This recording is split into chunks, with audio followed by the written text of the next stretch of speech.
Hi guys. Today I'm gonna show you, I don't know, me looking for monarch caterpillar eggs on my milkweed here.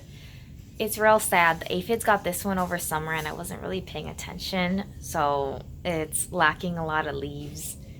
I got rid of them now though, but yes. Let's take a look. Search with me for them. So, where on the plant should you typically look for them? Surprisingly, they could even be on this real sad looking one. I'm gonna go with this plant first because there's more leaves. So, where would you even look? First of all, first place I look is always underneath leaves. A lot of times, like, I've seen ladybugs, like, what they'll do is, butterflies. Butterflies will come, and then they land on it, and then their feet are like, they kind of swipe them on the underside of these.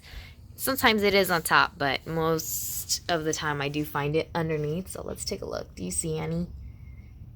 Okay, that is not one. That's like an, I don't know what it is.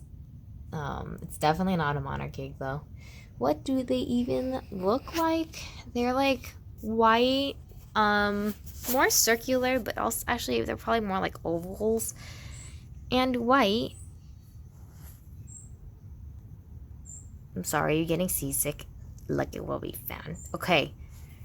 So we see this one right here. So that one's definitely a monarch egg, which I think is pretty fresh because I checked yesterday and it wasn't there and I refuse to believe that I missed one. This other thing, I don't know if that's like a bug, but it's definitely not a monarch egg though. Let's see. Are there any more? I did check them just this morning.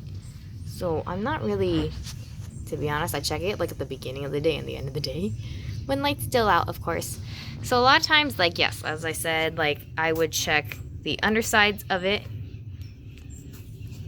of the leaves. And another thing is, you see how here, this part right here, it's like milkweed buds that will become flowers soon. So I've definitely found some on there as well, which is what we found here for this one, right? Because that's pretty much on the bud, which is awesome, but also I feel bad just plucking out the whole thing because I'm like, oh, it could have become a flower, but also I do want the egg. Check this out. So I found this one, and then look at, ooh, wow, look at that. Look at that. Hey, you can actually see the texture on this. Check out what else I found. Remember to check these really tiny ones. That's not an egg, that's like something else. But look at that. And look at the other one. You see two in this picture, right?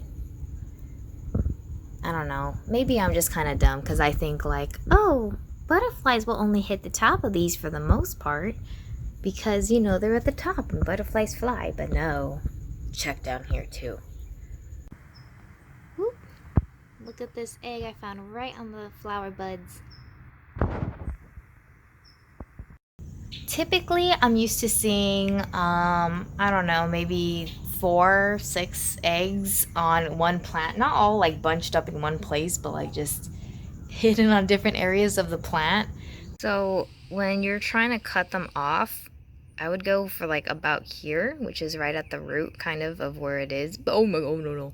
Oh, I thought I crushed it for a sec. It's fine, it's fine. If it were on, let's just say it was on like this leaf right here, I would snip it off right there. Um, I can never shake the feeling, the paranoia that I missed an egg. So then I stay out here for like a whole hour just like staring at my plants, trying to find another egg. And then after 15 minutes of not finding anything, I'm like, okay, there's probably none. And then I'm like, oh, there's one more. And then I have to just keep searching. But you don't have to be like that. One thing to consider as you're collecting your eggs is whether or not you can feed them. For me, these are sadly my only 2 plants. I tried to like propagate more this past winter, but that did not turn out well.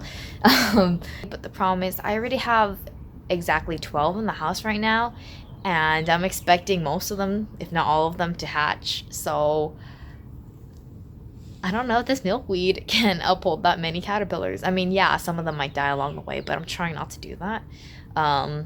One thing as people get desperate, which includes myself, like sometimes you might think like, oh, let me just go to Home Depot or at wherever sells plants and try to pick up some milkweed. But the thing is, that milkweed is already sprayed with pesticides and stuff.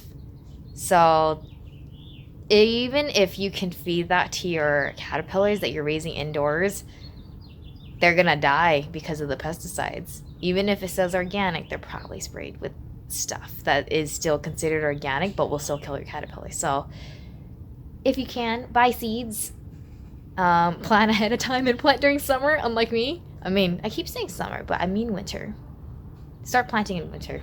Um, yeah, we'll see how this goes. I don't know how my plants will look at the end of summer. You don't have to take in all the eggs that you find, obviously. Like, you can take however many you think you can support, like 2 or 3 or however many, but, the rest of them can live out here in the wild.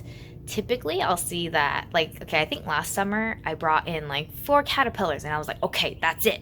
And then I left like 8 of them out here, and then they hatched from their eggs, and then they grew into what, like the second or third instar, and then I saw them start to disappear, and I was like, hey, what's happening? And then I noticed that there were lizards hanging out around here, which I was like, I thought you guys aren't supposed to eat these guys because they're poisonous. But yeah, so if you leave it up to nature, chances are they're gonna die. So I mean, but the thing is, like, what if you don't have enough milkweed for all of them? So I mean, the choice is yours.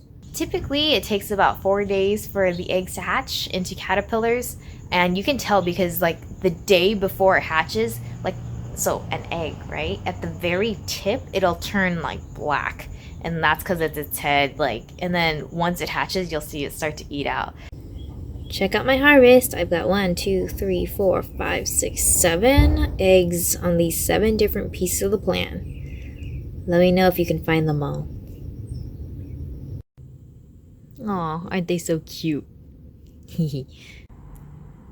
So check out the paper that I have under it. It's just like towel paper, tissue paper, stuff you would wipe your mouth with. Not toilet paper though, that'll disintegrate. Don't use that. Yeah, but then the paper, I balled it up into a ball in my fist, and then I wet it with drinking water, and then I squeezed all the water out, and then now it looks like this. The reason for that is because if you just leave the leaves in a container as is, it's going to dry up and curl up, and it might destroy the egg, or it might trap the caterpillar once it hatches inside the dried up leaf. So I do this to keep it kind of fresh. One thing to consider too is the spacing. I did not do a great job of that. But the thing is, when caterpillars eat out of their shell for nutrients, they might move on to like the leaf to eat next, or they might move on to a neighbor caterpillar. So I mean, ideally you would space them out, but to be honest, because I have so many caterpillars that I don't think I can like afford leaf-wise to support. I'm okay with losing a couple of them. I haven't seen that happen yet though, where they just like eat someone else's shell. It's not unheard of though. I just haven't seen it in my own house.